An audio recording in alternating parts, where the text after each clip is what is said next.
All right. Hello, everyone, and welcome to this edition of GitLab's Ask a Hacker. I'm Lawrence Bierner, Director of Security Engineering and Research here at GitLab. And today we're chatting with Will Bowling, a software engineer and GitLab top 10 ranked bug bounty hunter who has made significant contributions to the GitLab security program through the ethical disclosure of many, many vulnerabilities. A contributor to many other companies and organizations as well. Alex has been a HackerOne security researcher for, since 2015, with a total of 60 vulnerabilities discovered. A good number of those specifically here at GitLab. Welcome, Will. Thank you for taking the time to chat with us today. We really appreciate that. Why don't you tell us a little bit about yourself? Thanks for having me. My name's William Bowling, or Will. I go by the name Vax on HackerOne and CTFs. I'm a software developer down here in Tassie, Australia. I've been doing that for probably about 15 years now, working professionally. I started off doing CTFs in my spare time about I probably would have started about 10 years ago as well, and joined a team called Open to All. And I was sort of, from there was a big bunch of people in there that also did bug bounties. So sort of through that started doing a few bug bounties when there wasn't any CTFs going. And yeah, that's sort of how I got into bug bounties. Apart from that, I have a wife and 2 kids now down here. Excellent. That's great. Thank you for that. And 15 years as a software developer. What have you primarily been developing in? So I've only worked for 2 companies. The first one was sort of a more Java enterprise style thing. It was a big learning CMS, but we got to do some pretty cool things towards the end, getting that sort of scaled up or putting it in the cloud, as was what you did back then, which was that was sort of moving everything from Java to Scala and making it API based and highly scalable, which had a lot of challenges, but was good fun. And then after that, I joined a startup down here in Tassie, which was a nice small company with a good bunch of people to work for. And that's Bytable, who I'm currently with. And we do, it's an online platform for building videos. So it's sort of like, say, PowerPoint, but for videos, or Canva for video, if anyone's used that. And that's a Rails app, a Rails API. We have an Ember front end. And been there just over 5 years, I think now. We're sort of rapidly expanding at the moment. So that's once again bringing a lot of new kind of similar challenges of increasing load and all the things that come with more users, which is good fun and but challenging. Very nice. That's cool. Cool. Well, Will, if okay with you, we'll jump into our questions and start making it through those. Yep. So our first question is from Jorn, one of our security team members here at GitLab. His question is, how does your tooling look specifically, maybe while you're bug hunting here at GitLab and other programs? So most of the programs that I look at have source code available, and I try to stick with Rails-based things just because that's something that I know really well. And having limited time to do bug bountying, it's always good to pick something that you know pretty well. So the main thing I'd use is just RubyMine, which is just the IDE I use. I find it's really quick to actually to find things and get your way around because of all the indexing that it does. And it indexes all the gems and works really well with bundler. So, and Ruby being Ruby, you have all the source to all the gems as well, which is great. So you end up doing some pretty deep dives into all the different dependencies, which are is very useful. Other than that, probably burp. I normally have running. That's really handy for going back and search. I pretty much use the search and the repeater on that, because sometimes you find something and you need to know, has it been used or where did you last use it? Other than that, yeah, I either use Docker for quick things. The GitLab Docker setups, like very easy to get up and running. So if I just want to test something quickly, I'll use that.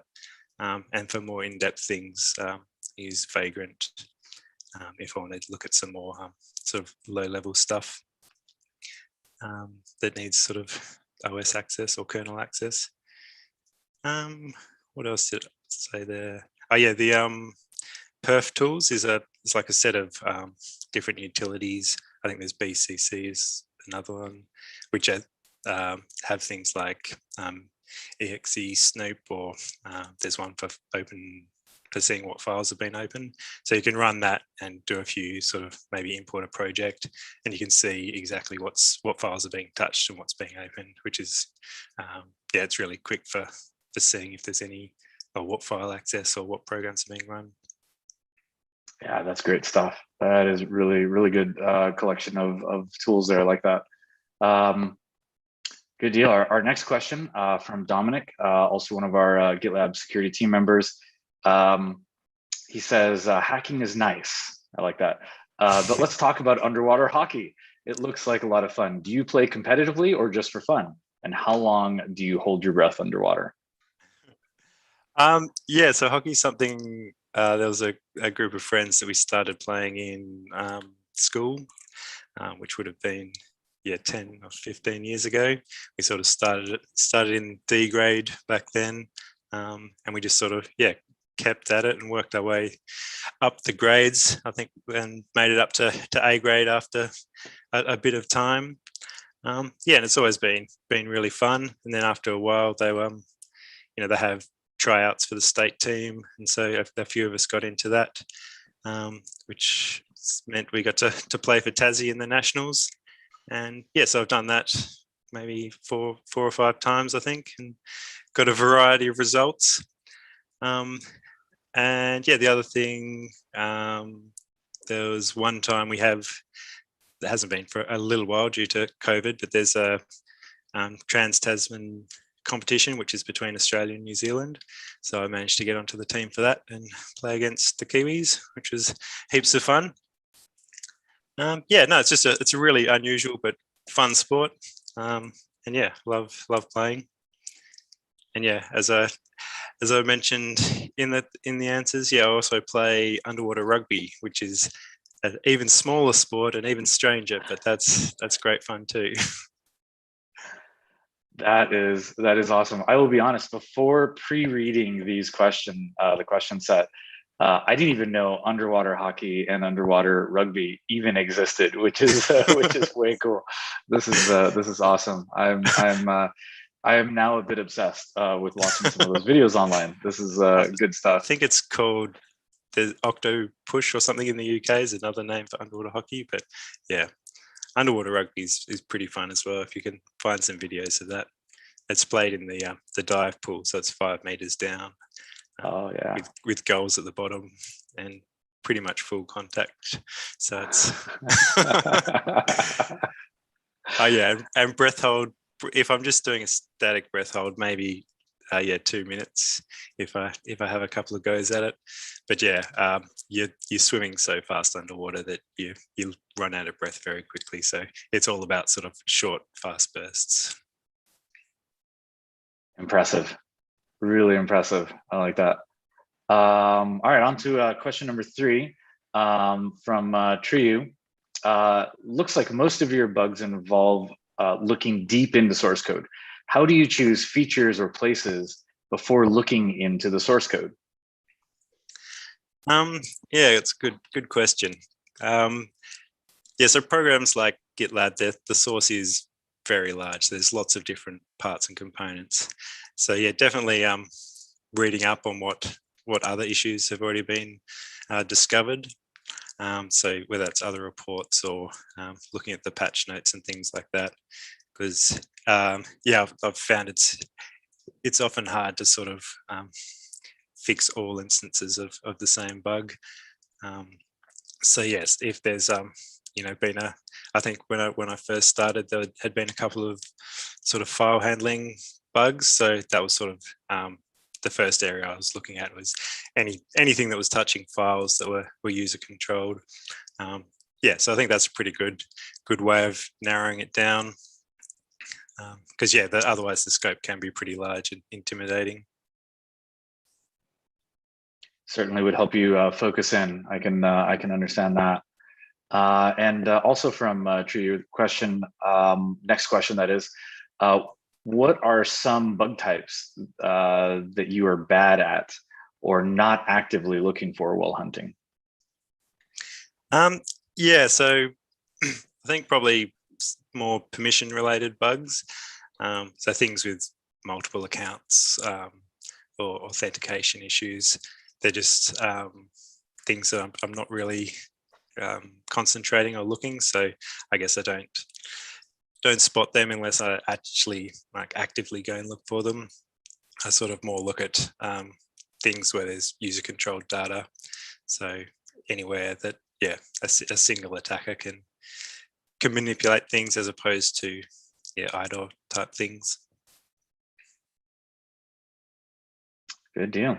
Good deal. Yeah, permission stuff that can take a lot of time. It can be very time consuming, just generally. One more question from our same viewer. If you really want to find a bug bounty in 2 days, any bug, any amount, in any bug bounty program, what will you do to make sure that you find at least one bug in 2 days, 8 hours a day, assuming? Yeah, probably lean towards some client-side bugs. So yeah, like reflected XSS or something that's a little bit smaller in scope. I think they tend to be left a bit if there's not as much incentive to look for them, then probably people are less likely to do it. So something like that, or open redirect, if they're, all the time they're not even in scope, but if they are, then you can probably find one of them eventually. But yeah, I mean, luckily I just do this sort of for fun. So I try to pick interesting targets and things that I actually want to look at it, and it doesn't really matter if I find anything or not. So it's good to have that option to not have to find something immediately. Yeah, open relay stuff. I've always been so surprised that that's out of scope so often. That's something surely every security program, every IT shop would want to know about. If they didn't, and in most cases, most of these open relays are not known before they're disclosed. So good point on that. Our next question, number 6, from SwapGS. Security researchers are finding a considerable amount of argument injection bugs in software development platforms like GitLab, for example. If you had to give one advice to developers to avoid this bug class, what would it be? Yeah, that's another great question. Yeah, I think when I started, I think I read a report about one of these issues, and it was just something that I hadn't really thought about.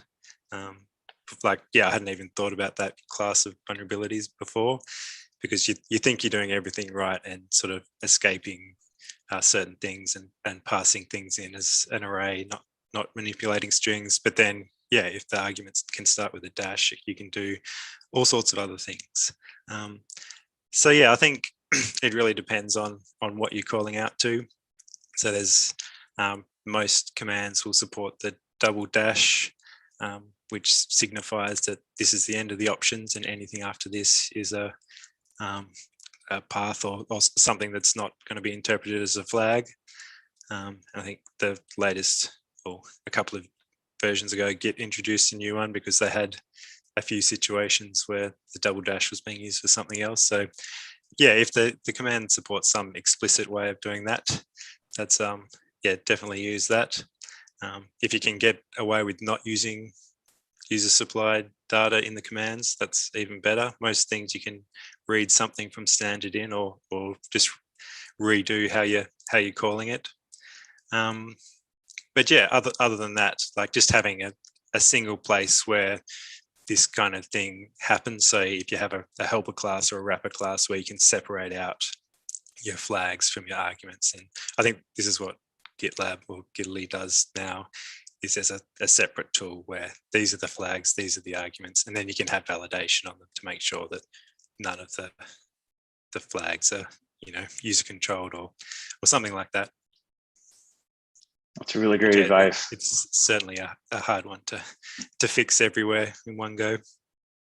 Great advice. Really sound advice there. I've also seen in just application security programs in general, argument injection vulnerabilities are often the one type of vulnerability class that developers oftentimes have a really difficult time wrapping their heads around.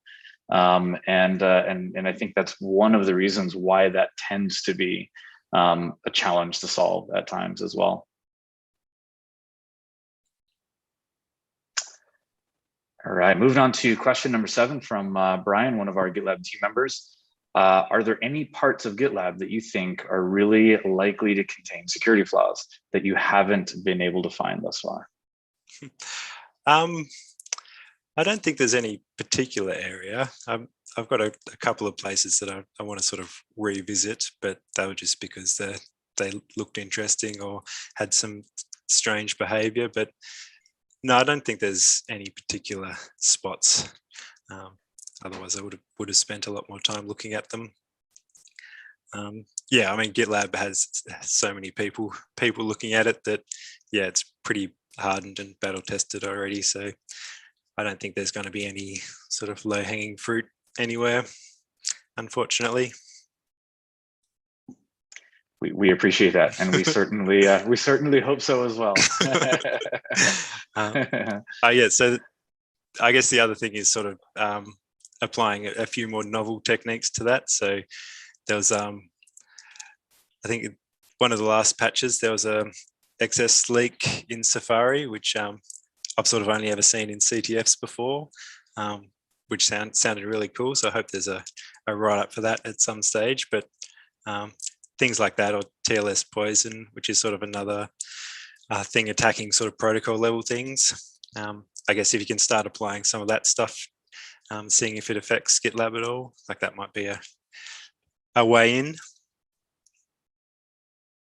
Excellent. Good. Thank you for that. Question number 8 from Chris, one of our GitLab team members. If you don't cover this in your answers to number 1, do you have any tools or processes you really like for managing logistics of your bug hunting? He's looking for ideas, research notes, exploit code, follow-up tasks, etc. And P.S. he loves your work, by the way. No, so I don't have a great system. I just have sort of folders for each different program. And then, yeah, inside that sort of subfolders for the different parts or different subsystems of those programs. I usually do like a git init and just sort of add everything as I go, just so I have a bit of a history for things that have changed. And other than that, I just sort of write notes, text files. But no, nothing super fancy. I think maybe if I spend a bit more time doing bug hunting, it becomes a higher priority. But yeah, I think after reading the article on how a few other people have been using GitLab and issues and projects and things, that sounds like a really good way. So I might have a bit of a play with that, because it'd be nice to be able to have it centralized. At least if I'm on a different computer, it's annoying if I don't have any of my notes. Yeah, that makes sense. And that does seem to be increasingly popular with security researchers using GitLab to track their bounty hunting efforts. Really cool to see that. Yeah, I'd never really thought about it before, but it's a really good idea. Yeah, good stuff. There. Love seeing that. Question number 9 is from Heather, and right here on the call. First, thank you so much for agreeing to join us on the call. I echo those sentiments. I know you must be busy with the job, family, two young kiddos, a successful side job, hobby, and also fitting in the sports into your schedule. Um, she's also never heard of underwater hockey. But if you magically had one more hour in your day, what would you do with besides sleep? um, yes, well, extra sleep's always pretty nice. Yeah, this is a really tricky question because there's so many things that would be great to spend that extra hour with. But I think probably one of the things that I've certainly noticed that has been cut out is reading time. So I used to do quite a bit of reading, just sort of fiction books, which I listen to audiobooks now, like when I walk into work. But apart from that, there doesn't seem to be enough time. So I reckon if I had an hour a day, that'd be one of the things that I'd try and bring back. I can completely relate to that. Since having three little ones of my own, reading of books has nearly stopped, and since then I have personally found all sorts of great podcasts. Not that I wasn't listening to podcasts beforehand, but now I can listen to podcasts while changing a diaper, while cooking dinner, while cleaning up any one of the many messes that are made throughout the day. All things tough to do while reading a book. So yeah, can completely Yeah. relate to that. Our next question from Rohit, another GitLab team member. Thank you for joining us in this AMA. First off, he says he appreciates that. You mentioned above that part of your bug bounty, or apart from bug bounty, you also have a full-time job. Can you share some tips on how you manage the full-time job, bug bounty, family, personal time, and personal time effectively, and then still manage to find the amazing security issues that you report to us here at GitLab? Yes, well, it certainly is pretty tricky getting everything you want to get done in the time. But we have a pretty good routine here now with the kids. So, I get home from work and have dinner and story time and bath and get all that out of the way, and then normally we can try and get everyone in bed by 7:30, and then we have a bit of us time depending on what the baby's doing. And then after that, after everyone's gone to sleep, which is at the moment it's about 9 o'clock or 9:30, that's when depending on how awake I am, I'll sit down and do a couple of hours bug bountying, which is so I try and do that maybe 3 or 4 times a week, depending on different things. And that sort of works fine until I find an issue right at the end of that 2 hours, and then I want to stay up and finish it. So certainly been a couple of late nights after finding a big issue, but that's sort of make it up the next night. That's incredible. That's incredible to hear that that's the time that you spend on bug bounty hunting. Especially here at GitLab, we personally know of the two RCEs that you recently submitted to us this year, and RCE is obviously a big deal, right? And the time that it takes to find those, that says a lot about your hunting skills there. So thank you for that. I think that's why for me, it's really important, like which targets I choose, because I do have such limited time to actually be able to work on it. Picking something that I know I can sort of hit the ground running and try and get as much done as possible in the shortest amount of time, which is, so I love having the source code, because if I have to spend all my time scanning different things, then it's just a bit of a waste. Good deal. And let's see, our last question from me. You're impressively ranked on HackerOne on a number of bug bounty programs for other companies. Out of all the bug bounty programs and all the bounties you've submitted, what sort of things do you like seeing in these bug bounty programs? What are they doing? What are the bug bounty programs doing that you really like seeing? And then also, do you have any advice for us here at GitLab to improve our program? That's a really good question. So I guess disclosure of reports is would be really high on my list of things to when I'm looking at a program. Just the amount of knowledge you can gain from reading existing reports, or if they don't allow disclosure, at least allow public you to publicly write it up yourself. I think it just it provides so much knowledge, and you're going to get a more secure product overall, because like you read a report and you can get a few ideas about other issues that might be coming from that report. So that's definitely a big plus if a program allows for disclosure. Then I guess being really responsive in the tickets. There's nothing worse than submitting something and then waiting a couple of weeks to hear anything back, and then it just sort of you lose a fair bit of motivation. So I think the more communication the better, just to keep the reporter engaged, and then they're more likely to keep hunting. I know the more feedback you get, I certainly engage with the program a lot more. And GitLab certainly is really good at that. Even just like the bot updates saying, the ETAs and things like that can make a massive difference. And then I guess I sort of mentioned before, but I much prefer if I can have the source code when I'm looking at a program, just because it saves so much time. And I think that the bugs are going to be there whether you have the source code or not. It just means that you don't have to waste a lot of time. So if it's possible for your company to make, even if it's just part of it open source, then that's a big plus. And I think all those things I mentioned GitLab are already doing. So I think that you guys are, one of the gold standards for bug bounty programs, which is one of the reasons why I keep coming back. That's great. Thank you. Thank you so much for that. We appreciate that. Certainly we want to do everything we can to continually improve our bug bounty program. And if you think of anything else that we could do better or differently, please let us know.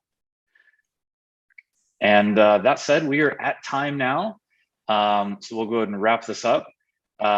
First off, I want to thank everyone for joining us today. This was a great discussion, and very specifically, Will, thank you for joining us, taking the time out of your busy day to chat with us here. This was a lot of fun. I think we all learned a little something, to include the number of underwater sports there are currently available.